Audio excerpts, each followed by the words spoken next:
go. Hey guys, what's going on? And welcome back to the GM. It is your guy, Boulanger. Up next on the GM, the state of the Ravens. Do me a quick favor as we get started, hit like. If it is your first time checking out GM, hit subscribe. Also, hit the notification bell so that you get updates when we upload new content. Let's talk about it. The state of the Ravens will be a segment that we do at minimum bi-weekly, where we just check in on the Ravens, kind of a checkup to see where they are. It's kind of like when the president comes before the nation and give a State of the Union address. This is kind of what we'll be doing with this segment. We'll be talking about where they are currently. We'll be talking about the potential, and we'll be talking about their needs. So let's get started. The Baltimore Ravens offensively have the 12th ranked overall offense, putting in 340 yards per game, averaging 26 points per game, averaging roughly 140 yards rushing per game, uh, right around 192, somewhere in there, passing per game. And they're doing pretty well, pretty well. To have the 12th ranked overall offense, one or two things can be true. Either the Baltimore Ravens have been doing exactly what they need to do, or the rest of the offenses in the league are not doing what they need to do. I don't know which way it is. I would like to think as a Ravens fan that we've been doing exactly what we needed to do. I think the Baltimore Ravens offensively are on schedule. I didn't think they would come out and be world beaters per se, averaging 30 and 35 points per game. I didn't know um, how the offensive line would block and adjust to a new scheme. Didn't know how Simpson at the left guard position, how he would fit on a weekly basis. Didn't know what the wide receiving group would actually do. Didn't know what the running backs would do. Didn't know what Lamar Jackson would do.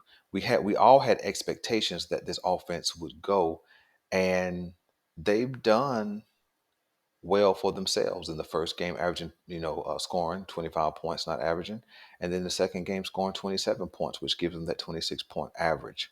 So the Baltimore Ravens, I think, are right on schedule, especially considering the major injuries they've had at key positions: left tackle, center, running back. They've had some major injuries, and then Odell went down in Sunday's game. So they had some big time hiccups. And then also with some penalties and holding and offsides and things of that nature, for them to have a 26-point average and be top 10 in rushing is really, really good. And so I think that um, Lamar Jackson, in my opinion, is running a little more than my liking, but I'm glad that when he's running, it's more off of a scramble and not of called runs. We have seen some called runs, but at the same time, they're really minimized. And so I hope to see Lamar Jackson run the ball, but again, less called runs and more scrambles, because I think that's when he's more devastating, is when the run lane opens up and the defense has to be honest, because we do have adequate wide receivers now, and he can just take off, get what he can get, and get down and live to see another play. So I think the Baltimore Ravens offense is on schedule. I think certainly between week one and week two, we've seen the improvement in play calling. We've seen the improvement in pace. I thought that the pace of this game this past week was right on point. I liked how they would hit a big play, 6, 7, 8 yards, get right back to the line and run another play. Um, some of the Lamar Jackson audibles and things like that were not as effective, but I like that he's doing it. I like that he's comfortable doing it. And I think that as this offense continues to develop, continue to gel, I think those audibles and the pace will even get better. So the potential that I see for this offense is probably an additional, on average, 2.5, 3 points, which would put them in that 28 points per game average, which Lamar Jackson averages when he plays. And so I think that the offense is right on schedule. Um, I think that the run game is certainly going to be a running back by committee approach. especially with J.K. Dobbins going down. I would assume and think that they expected J.K. to be the workhorse, but I think Gus Edwards and Justice Hill, and didn't see any of Melvin Gordon that I can remember this past Sunday. So I'm not sure how integral he'll be in what they do in the run game going forward. But I think Justice Hill and Gus Edwards, as long as health uh, is available to them, I think they have what they need to run the ball effectively. Um, would like to see the tight ends get more involved. I think that is coming. Um, and the only qualm I have offensively is the Zay Flower wide receiver screens. I beg um, the Baltimore Ravens and Todd Monken to stop calling wide receiver screens for Zay Flowers. One, he is too important to be minimized in that way, to throw a wide receiver screen that has not hit. They have not hit a wide receiver screen yet that has been an effective play. In fact, what it has done is set him up to take unnecessary hits for 1 or 2 or 3 yards. That doesn't make any sense, especially when he's so dynamic downfield, you know, in his routes. And so please stop calling wide receiver screens. If you're going to fake the wide receiver screen and throw it to somebody else as a decoy, fine. But just please stop putting Zay in those situations. Let that man get the ball in the field of play where he can make things happen. So that's what I think offensively, right on schedule. Jump to the defensive side of the ball. The defense is holding opponents to 13 points a game, which gives us a 13 points differential, which is really, really good. We're outscoring our opponents by 13 points, which is a really good cushion. And it's not that we've had world beaters offensively yet that we've faced. And I don't think we'll face one this week. We'll talk about that game in biggest matchups. But so I think we can kind of stay on pace with that 13-point average going into week number 3 and come out the same way. I think the defense actually is ahead of schedule, especially with all the things that have happened defensively, starting the season without Marlon Humphrey. After the first week, Marcus Williams goes down. We already had some replacement parts at the cornerback position, but everybody has done exactly what they were supposed to do. The interior linebacker position has been on point, and the interior, excuse me, defensive linemen have done exactly what they needed to do in the run game. The only position that I need more out of and that I expect more out of is going to be the outside linebacker position, which is something we've been asking for about 3 or 4 years now. Can somebody please stand up at the outside linebacker position? The surprise player on the whole team, in fact, for me thus far, is Jadeveon Clowney. Although he only has 1 sack, he has been integral in holding the edge. He has been integral in getting pressure on the quarterback. Although, again, 1 sack, but he has had the potential to have 3 sacks thus far. He's been healthy. He's been consistent, and he is my surprise player thus far. Did not expect to see what I'm seeing out of Jadeveon Clowney with his effectiveness, but I'm glad we picked him up. Something that I wanted to happen. Glad that it happened, and we're seeing some dividends. I need to see more out of Adafe. I need to see more out of David Ajabo. Adafe, from what I can remember, like I stated in another video, did not even register a single statistic in last week's game.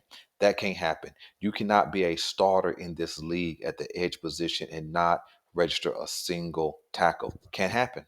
It cannot happen. So, with all that said, I think the defense is ahead of schedule. They're playing better than what is expected. We are top 10 against the pass. We are top 10 against the run. And I don't know the exact positioning, but I know we're top 10 in both. So our defense is really, really playing well. Um, and so, what is our potential on both sides of the ball? I think that we have a chance to improve. Like I said, offensively, I think we can have another 2.5 points, which doesn't seem like a lot, but that's actually almost another field goal in point production offensively. And then defensively, I believe we can kind of stay at that 13 point um, uh, defensive level. Maybe edge up to 15 or 16 points. I'd be okay with that. But I think that if we can get our edge rushing together, I think that this defense can be a top five defense for the entire year, barring injury. And I think that we can improve simply because we have guys who are in the waiting room to get back. Marlon Humphrey will be back at some point. I think as long as we keep balling, don't rush him back. And I think that Tyus Bowser, haven't heard any news about him, but he is expected to come back at some point. And so I think that he can be another bonus, another addition to this group as well.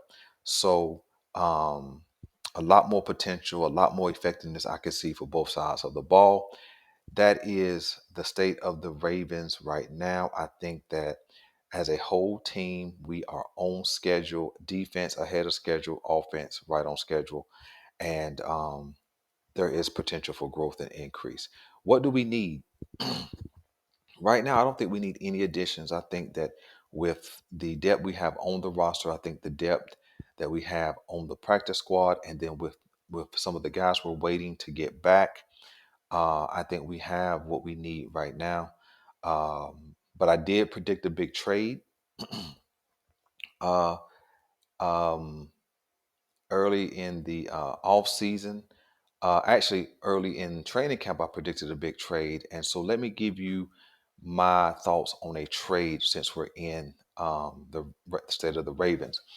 My prediction is that the Baltimore Ravens should make a trade for the Carolina Panthers, Brian Burns.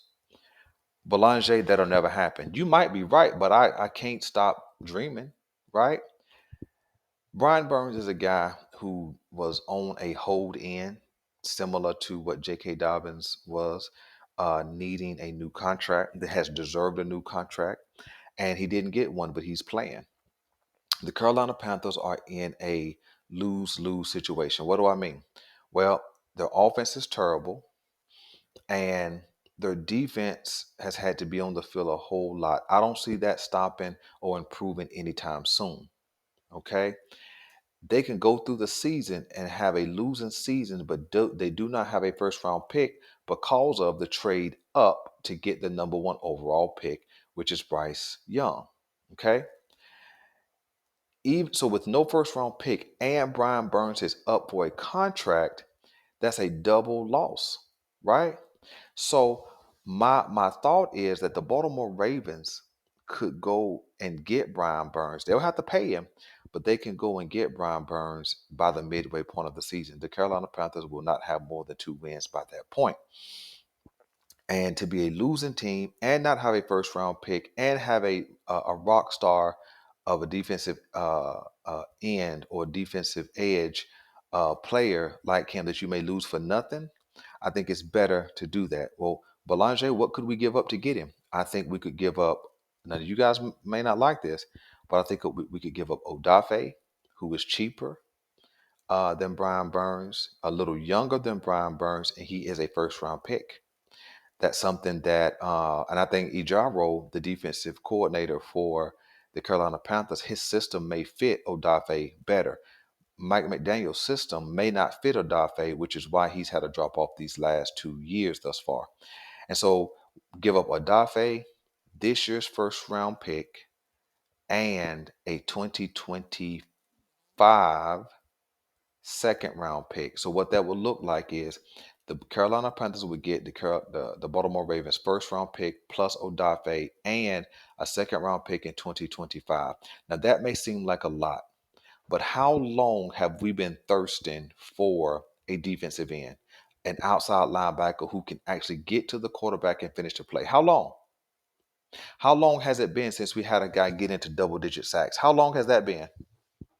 The guy closest to getting to double digit sacks was Justin Houston, who now plays in Carolina.